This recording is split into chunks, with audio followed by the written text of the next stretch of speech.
Hello students, I am Rajeshri ma'am and you are watching my channel English Guidance for School Children. I am going to explain a story, A Handful of Salt, written by Subhadra Sengupta. Subhadra Sengupta is known for bringing historical characters and places to life through her stories for children.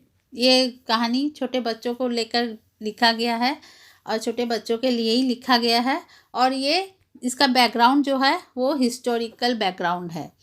यहाँ पे दो बच्चे हैं, धानी और गोकुल, और वो लोग महात्मा गांधी तो तुम लोग जानते ही हो। तो महात्मा गांधी दांडी मार्च किए थे 1930 में। He made Dandi March in 1930 to make salt to protest with the laws of exploiting laws of British government. हमारे देश में जब ब्रिटिश का रूल चलता था वो लोग हम लोगों को एक्सप्लॉइट करने के लिए, टॉर्चर करने के लिए तरह तरह के टैक्स लागू करते थे, लॉज इम्पोज करते थे। They use to impose many laws and impose many taxes upon the Indian people to torture them. और यहाँ पे क्या हुआ था कि they imposed a heavy tax on salt जो चीज़ which is very necessary for day to day life. All the people throughout the world need salt. सारा दुनिया में जितने भी लोग हैं सब लोगों के लिए, चाहे गरीब हो चाहे अमीर हो, सब लोगों को नमक का ज़रूरत पड़ता है और उस चीज़ को ब्रिटिश गवर्नमेंट ने बहुत महंगा बना दिया था बाय इम्पोजिंग लॉज। तो उसके खिलाफ मोहनदास करमचंद गांधी 1930 में एक ठो रिवॉल्ट किया था जिसमें उन्होंने ज़बरदस्ती दांडी में जाके, अहमदाबाद में जाके समुंदर के किनारे सॉल्ट बनाया था। To break the black law of the British, काला कानून को तोड़ने के लिए उन्होंने सॉल्ट बनाया था।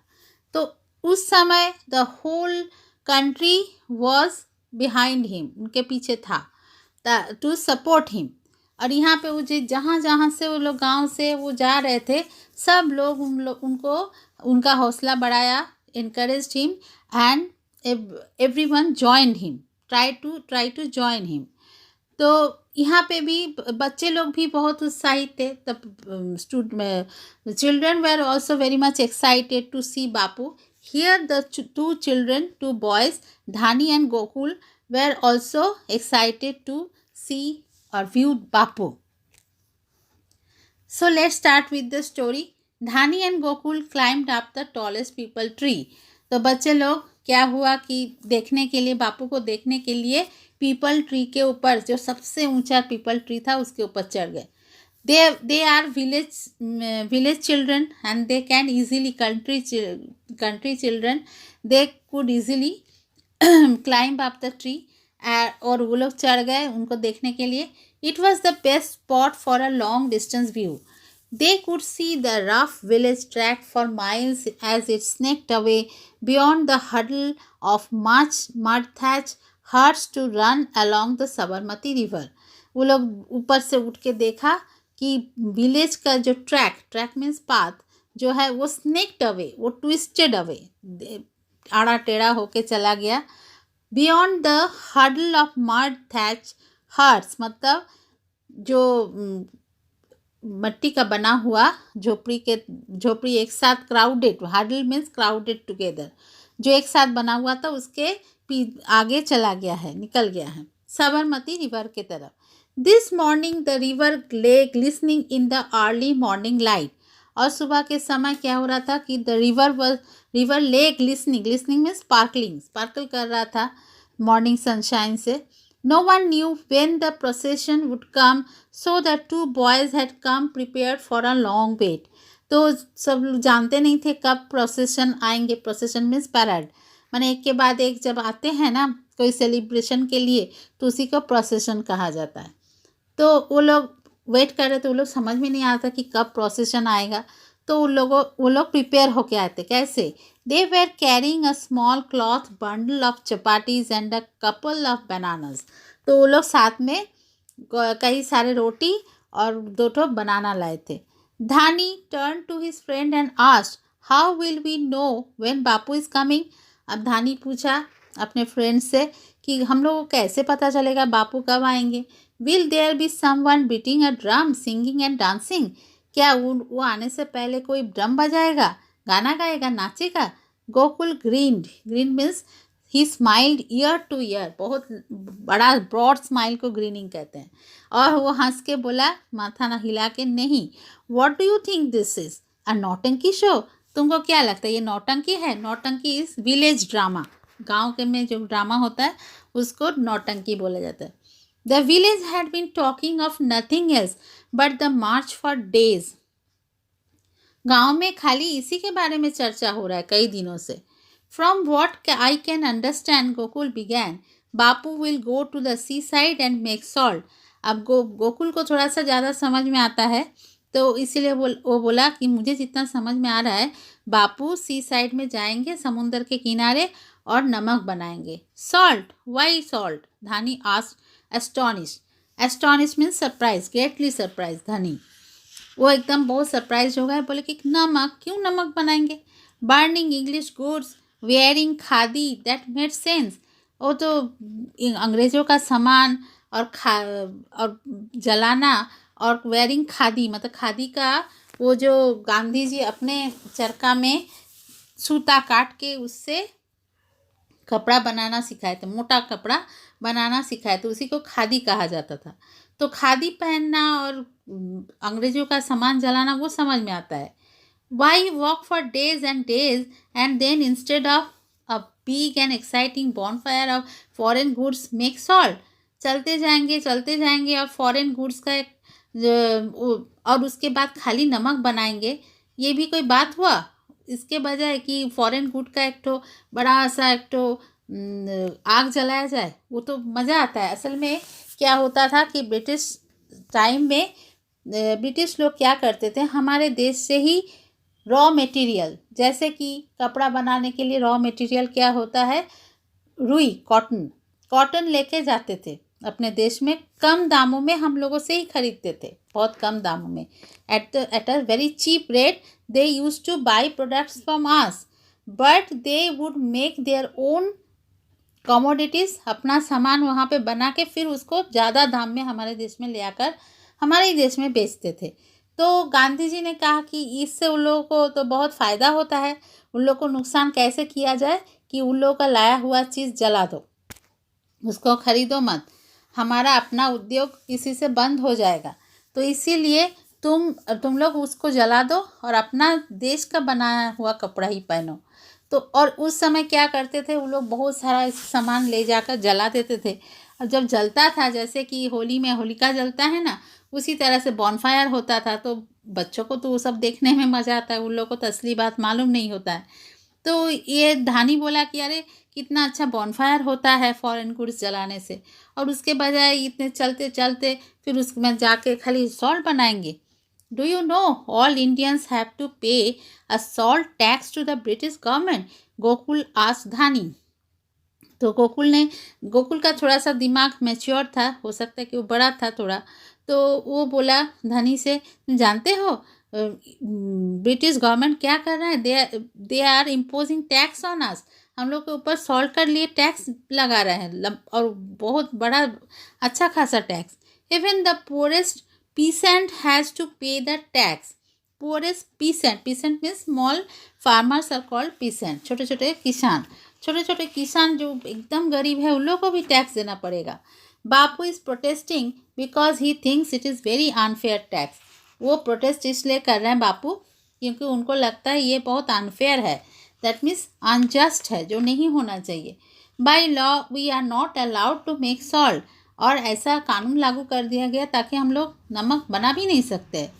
We have to buy it from the government, हम लोग को गवर्नमेंट से ही नमक खरीदना पड़ेगा। So he will defy the law and make salt himself, इसीलिए वो डिफाई करना मीन्स किसी चीज़ को नहीं मानना, वो लॉ को नहीं मानेंगे और खुद सॉल्ट बनाएंगे। People all over the country will break the law at the same time by making salt, पूरे देश भर के जितने भी लोग हैं सब लोग सॉल्ट बनाएंगे। वाह, Dhani grinned, he is clever isn't he, our Bapu. अब धानी को कुछ समझ में आया, हंस के बोला कि हाँ, वो तो बहुत क्लेवर है बापू, है ना। The two of them leaned back against the friendly trunk of the tree. दोनों ने कुछ देर तक आराम करने के लिए leaned back, that means bent back against the tree, मतलब ट्री के ब्रांच में अपना बैक लगा के बैठा, मतलब पीठ लगा के। The leaves and branches shivered and the soft breeze made Dhani sleepy। और लीव्स वहाँ जो पेड़ का जो पत्ते जो है वो शिवर्ड, मतलब दैट मीन्स ट्रेम्बल्ड, हिल रहे थे, और अच्छा खासा हवा चल रहा था, तो धानी को नींद आने लगा। Any idea when they will be here, he yarn. वो यार्न मतलब जम्हाई लिया, डोज्ड, कि वो कब आएंगे कुछ पता है। बापू said they planned to start early this morning. Usually it's only a few hours work from the Sabarmati ashram. तो गोकुल ने कहा कि हाँ, बापू बोले कि वो एकदम अर्ली मॉर्निंग में निकल जाएंगे और वहाँ से यहाँ आने में कुछ घंटे लगते हैं। Then he would be here any time now, Dhani said excitedly. अब धानी एक्साइटेडली बोला कि तब तो कभी भी यहाँ आ सकते हैं। They squinted eagerly down the road and together yelled they are coming. तो वो स्क्विंटेड मतलब आंखें छोटा करके देखा, looked with partly closed eyes to see clearly. कोई चीज़ को अच्छे से देखने के लिए हम लोग आंखें छोटे छोटे करते हैं, तो उस तरह से देखा और चिल्लाया। येल्ड मीन्स क्राइड, अरे वो लोग आ रहे हैं। The procession looked like a moving white stream flowing towards them. और जब प्रोसेशन आ रहा था वो लग रहा था जैसे कि कोई एक तो नदी, stream means small rivers are called stream, जैसे कि नदी की तरह बह रहा है। The boys sat up and the villagers under the tree got to their feet craning their necks. These two children are sitting on a tall tree so they could see everything very easily, but the villagers were under the tree. जो गांव वाले जो थे वो नीचे बैठे हुए थे, वो लोग ठीक से नहीं देख पा रहे थे, इसीलिए वो लोग उठ के खड़े हो गए। Got to their feet and craning their necks, craning means stretching their necks, मतलब गला को ऊंचा किया, ऊंचा करके देखने का कोशिश किए। The white river kept coming closure, जो सफ़ेद नदी मतलब प्रोसेशन और नज़दीक आ रहा था। Leading the way at a brisk pace was a thin figure clad in a short white khadi dhoti. और लोग का ब्रिस्क पेस मतलब एकदम जल्दी जल्दी वो लोग क्विकली मूव कर रहे थे, दे वर मूविंग क्विकली उस समय। और सामने थे कौन, एक जन खादी धोती पहने हुए एक फिगर, थीन फिगर मतलब एकदम पतले से कोई आ रहे थे। विथ वो कौन थे, वो बापू थे। With a large khadi shawl wrapped over her torso, और ऐसे करके वो टॉर्सो मतलब क्रिस क्रॉस करके वो रैप किए हुए थे खादी का shawl. He strode down the road leaning against a long tall walking stick. और वो strode down that means moving with a long step, लंबे लंबे पैर करके वो चल रहे थे। और leaning against a tall walking stick, वो तो बूढ़े हो गए थे ना, इसीलिए लाठी के ऊपर, लाठी के सहारे वो चल रहे थे। Though he was moving very quickly, Dhani stared at the small grandfatherly face, the bald head, the round spectacles, the watch swinging at his waist and thought in triumph, हाँ, so this is बापू। तो अब धानी को देखने लगे कि एक तो ग्रैंडफादरली face है दादाजी की तरह, बॉल्ड हेड, बाल नहीं था, और स्पेक्टैकल पहने हुए थे, वेस्ट मतलब कमर से एक तो वॉच लटक रहा था, और ट्रायम्फ, बहुत खुश हो गया देख के, बोले हो दिस, यही बापू है। मोहनदास करमचंद गांधी बापू was also the Mahatma or the great soul. He looked like a benign grandfather. वो एकदम benign मतलब kind and gentle grandfather की तरह दिख रहे थे. Someone who should be sitting on a charpoy in the village square under a shady tree. वो उनको तो विलेज में आराम से एक तो चारपॉय के ऊपर बैठे रहना चाहिए था, और चारों तरफ लोग आना जाना करते। Instead, here he was leading the long march to freedom. लेकिन वो आराम करने वाले नहीं थे, वो एक तो लॉन्ग मार्च में जा रहे थे। He walked steadily, busy talking to the people beside him.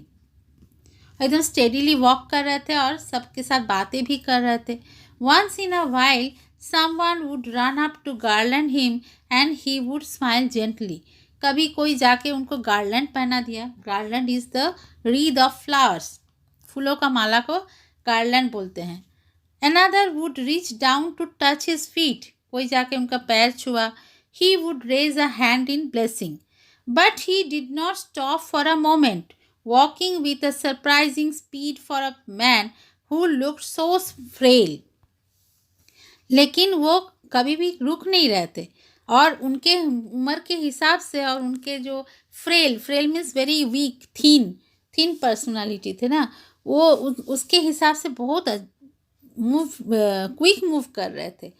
People joined the March from both sides of the road and the white river kept getting longer and longer. दोनों तरफ से लोग आके ज्वाइन कर रहे थे उसमें और वो जो रिवर जो है और लंबा होता जा रहा था. Men women and children all were going to make salt. उसमें वीमेन भी थे, मेन भी थे, बच्चे भी थे, सब लोग जा रहे थे. By now the boys were hanging out of the tree. अब तो बच्चे पेड़ से लटक गए. Gandhi ji kept coming closer and then he was right below the tree. अब गांधी जी और नज़दीक आए तो एकदम ट्री के नीचे आ गए थे. He peered up at the two young faces who were looking down with such adoration and smile. और उन्होंने ऊपर की तरफ देखा तो जो छोटे बच्चों का फेस और जो लोग नीचे देख रहे हैं और वो with such adoration and smile, और वो एडोरेशन के साथ देख रहे थे. ये लोग को तो बहुत पसंद आए बापू और इन्होंने फिर बापू भी स्माइल किए. धानी looked at Gokul and in a flash the boy scrambled down from the tree and ran to join the crowd of people walking with them. अब धानी ने गोकुल के तरफ देखा, मतलब इशारा किया. इन अ फ्लैश मतलब यहाँ पे इशारा किया कि चलो हम लोग भी चलते हैं. Scramble down that means they came down crazily. और वो लोग ज्वाइन कर लिए उधर. They forgot about what their parents would say. They did not worry about what they would eat और how they would get back. और उन लोग को ये भी याद नहीं रहा कि उनके पेरेंट्स क्या बोलेंगे, वो लोग क्या खाएंगे और कब वापस आएंगे. The half of the village was going any way. गाँव में आधे लोग ही चल रहे थे उन लोगों के साथ. Bapu had called them, how could they say no. बापू ने पुकारा और क्यों वो लोग मना करेंगे. So they walk. It seemed as if the whole of India was walking with them. और वो लोग चलने लगे, लग रहा था जैसे कि पूरे इंडिया के आधे लोग उनके साथ चल रहे. There were also the white skinned British with metal boxes that they held to their eyes and clicked. तो उस समय ब्रिटिश लोग भी कुछ वहाँ पे थे. वो लोग किस लिए आए थे? मेटल बॉक्स लेकर. That means they were cameras. A man told them that these boxes took pictures and Gokul realized with delight that his picture had been taken too. तो कि एक आदमी ने कहा कि ये तस्वीर खींचने के लिए है, तो गोकुल को भी बहुत खुशी हुआ.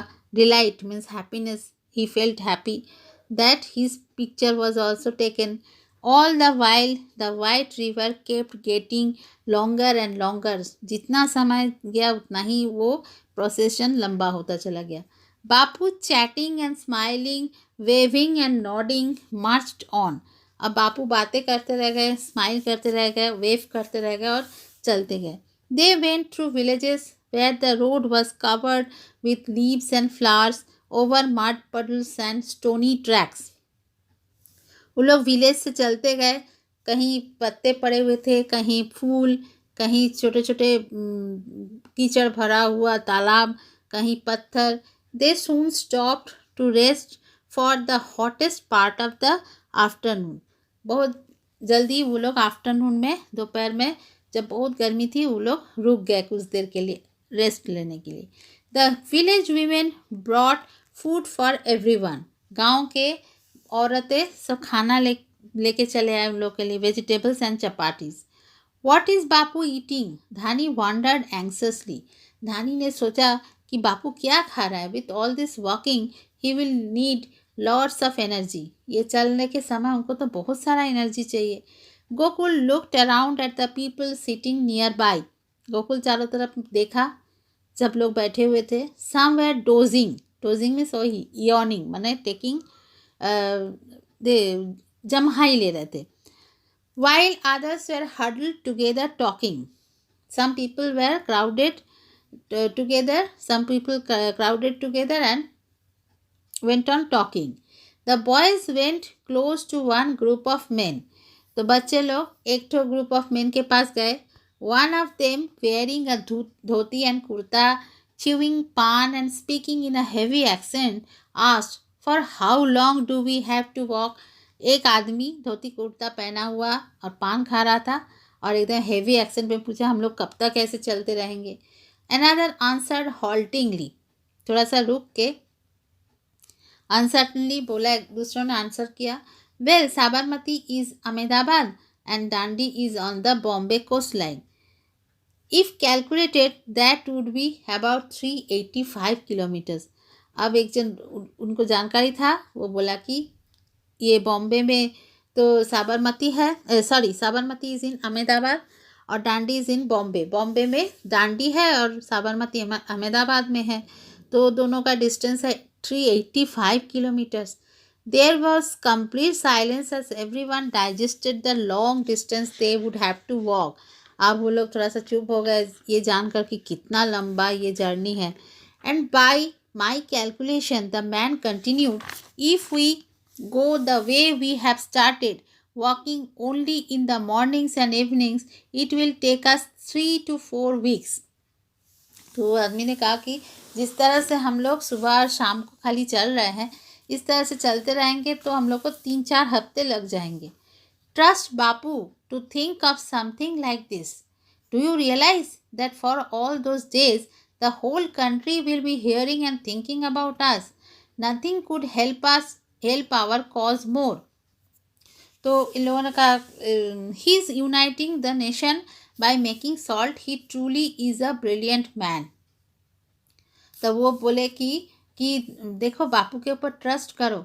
समझ में आ रहा है कि जब तक ये अभियान या जर्नी चलता रहेगा तब तक पूरे नेशन के लोग they will talk about us. सब हम लोग के बारे में बोलेंगे और सोचेंगे. तो nothing could help us cause more.